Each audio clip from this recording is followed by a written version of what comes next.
welcome, and good evening.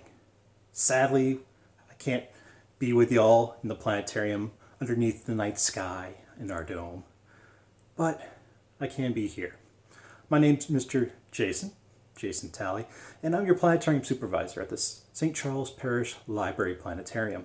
Normally, we have our Tuesday and Thursday 6:30 shows, and y'all can come, and right about now we'd be turning the lights down to bring out the stars. But, well, with COVID-19, we're all trying to do our part to flatten that curve, and I'm going to bring you the stars at home. So let's get started, because there's some cool things to see in our sky. Just go out and look up. In fact, who doesn't want to get out the house these days? So, first off, well, did you see the super pink moon? It was a couple weeks ago, but, well, it didn't look quite pink, did it? It was a supermoon. It was big, a full moon. In fact, it's one of many supermoons. We'll have another one coming next month, in fact. But this was one of the biggest supermoons of this year. But was it pink? Probably looked more like this. Just a regular full moon. You might have seen it and thought maybe it looks a little bit bigger. Well, that's part of the super part. But the pink part, the pink's not because of its coloration. In fact, it would be rare to see a pink full moon. You might see an orangish yellow one as it rises up, but that has more to do with our atmosphere than the moon itself. The pink name comes from, well, the flowers that bloom around this time of year. The pink flowers give the moon its pink name. Every month actually has its own full moon. So, well, January, it's the wolf moon. February is the snow moon, because usually in February there's still snow on the ground. Not here in Louisiana, but hey, elsewhere. So snow moon, the worm moon, the pink moon. In fact, with the April showers come May flowers. We'll have the flower moon in May, right there. Well, the next May flower moon will actually be a supermoon as well, but not quite as big as this one. But what does supermoon mean? Why is it special? Why is it bigger? Well, it has to do with how the moon orbits the Earth. So a supermoon is a full moon at perigee, and it looks a bit bigger. Then there's the opposite, a micromoon, which is the full moon at apogee, which looks quite smaller. Well, you really wouldn't notice the difference just by going out and looking up at the micro full moon or the super full moon. You wouldn't notice the difference. But if you took pictures of each and compared them, you'll see that between them, the super full moon is about 14% bigger than the micro moon and about 30% brighter because it's closer to us. That's what perigee means. Perigee and apogee, what do those words mean? Well, it's just astronomical terms for where the moon is in its orbit around the Earth. And the moon doesn't orbit around the Earth in a perfect circle. It's pretty circular, but it's a little bit elliptical, which means at one point it's closer to the Earth and at one point it's further away. When it's further away, we call that apogee.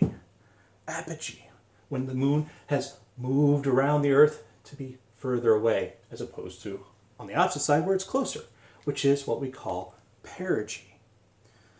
Perigee and a full moon, well, they combine to have a supermoon. We can have a full moon at any point, in fact we do, all around the moon's orbit, depending on where the sun is in comparison to the Earth and Moon system. Since the moon is moving around the Earth and the Earth is moving around the sun, well, the different points. If the sun is coming from this direction, we'll have a full moon over here. If the sun's coming from this direction, we'll have a full moon over here. If we have a full moon, sun coming from this direction, next, well, about 6 months from now, half a year from now, we're going to have a micro full moon. So, we have apogee and perigee. When full moon aligns with perigee, we have a supermoon. When a full moon aligns with apogee, we have a micromoon. But right now, we actually have a micro new moon, because the full moon's not up right now. Tonight, we have a new moon, which is a good thing, because that means our skies are going to be clear for a really special event tomorrow morning. You're going to want to wake up early, but we'll get to that in just a moment. Let's go out, and as soon as you go out in the early evening, if you look towards the west, you're going to see a really bright star that's not twinkling. If you see a bright star that doesn't twinkle, well, chances are you found a planet. This is the planet Venus. It's going to be high up in our western sky, but it will slowly go down after the sun sets and it will disappear. But before it does, if you spot it, you'll also get a chance to see some of the winter stars that are hanging around in our spring sky. The winter stars of Orion, in fact. There's 3 belt stars right there that make Orion's belt. 2 stars mark his shoulders, Betelgeuse and Bellatrix, and then 2 stars mark his legs, Rigel and Saiph. Well, that's a constellation, and our sky is filled with them. There's not only a hunter, there's also his hunting dogs, the big dog, the little dog. They're over here, even though the little dog, Canis Minor, Canis means dog, Minor means little, it's just 2 stars. But there's brothers up there, the Gemini twins, and more. Just go out and look up. In fact, right now there's some of the brightest stars still hanging out in our sky. In fact, the brightest star in our sky is Sirius. It marks the collar of Canis Major. You can find it if you find Orion's belt, the 3 belt stars. Well, draw a line through those belts, draw them down towards the south sky, to the southwest, and you'll come to a really bright star. In fact, it is the brightest star in our nighttime sky, Sirius. It's seriously bright. But there's more. Let's spin around to face south. We'll see that as you spin around, well, the winter stars are still there. They're still up there. They're right over here, along with Orion, but there's also some spring stars. Most notably, the Lion is roaring across the sky. He's high up in the sky. If you go out and you're facing south, if you look almost straight up, not quite, but almost, you'll see this little hook of stars. It looks like a backwards question mark, but we call that the sickle of Leo. Leo is a lion, of course, and the sickle marks his head, mane, and well, the front part of his body. And we could see that here in our constellation overlays. But of course, without the constellations, you have to use your imagination to connect the dots to the stars. They're still here, right there. You can still see that backwards question mark. And there's even more rising up. You can find stars like, well, Vega, which is, well, not Vega. I'm thinking of the wrong star. We arc to Arcturus, we spike to Spica. Vega is going to be important in just a moment. Spica's right over here. It's hard to find unless you're using the Big Dipper, which is going to be up towards you in the north. But we'll get to that later. That's going to be a talk for another time. Maybe this Thursday. You'll have to come back and join us. Early in the morning, though, this is when the real show happens. Literally, the real show is the Lyrid Meteor shower. You have to wake up before the sun rises. The best time to view a meteor shower is after midnight and before the sun rises. Now, if you wake up early, this night sky is about at 3:30ish in the morning. At that time, you might start to see 2 bright stars peeking up above the east-southeast horizon. Those bright stars aren't twinkling. That tells you that they're not stars. They're actually planets. The brighter of the 2 is Jupiter. The slightly dimmer is Saturn. And they're going to be rising up along with some of the summertime stars. We have winter stars, we have spring stars, and we have summer stars. Sometimes you can see them all in one night, at different times, of course. Right now, in the early evening, the spring stars are high up in the sky. But the winter stars are still up there, kind of going down towards the west, setting earlier and earlier. And the summer stars are rising up earlier and earlier. So we're facing the southeast. We got 2 bright planets. And if you look up, you might be able to make kind of a little triangle in the sky. Let's see, right here, here, and here.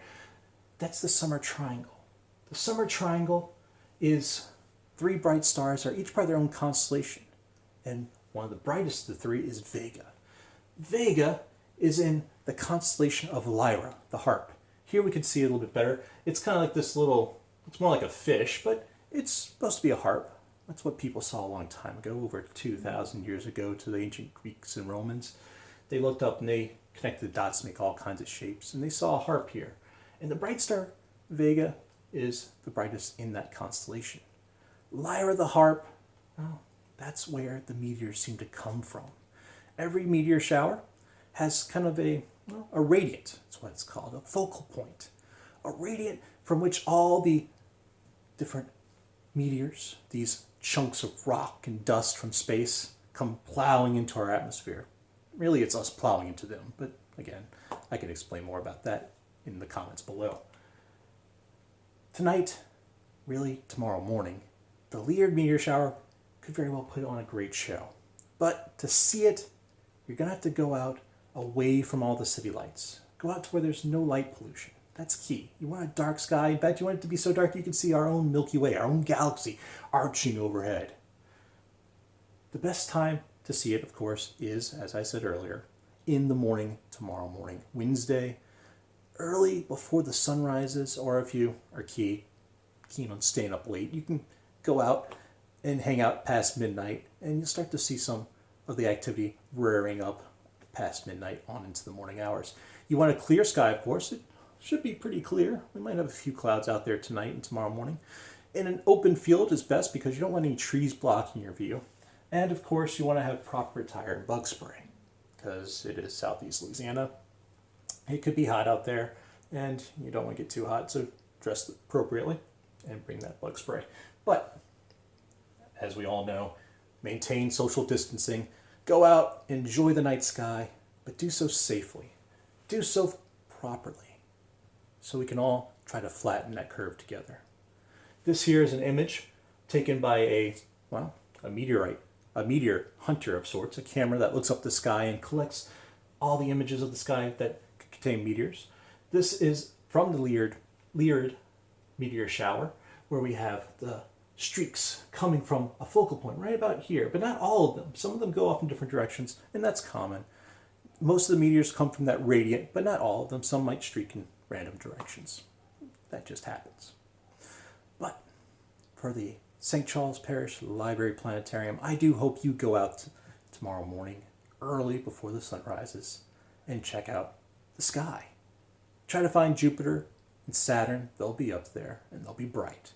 You might also find some of the summer stars you're familiar with, the stars of Scorpius, the Scorpion, and more.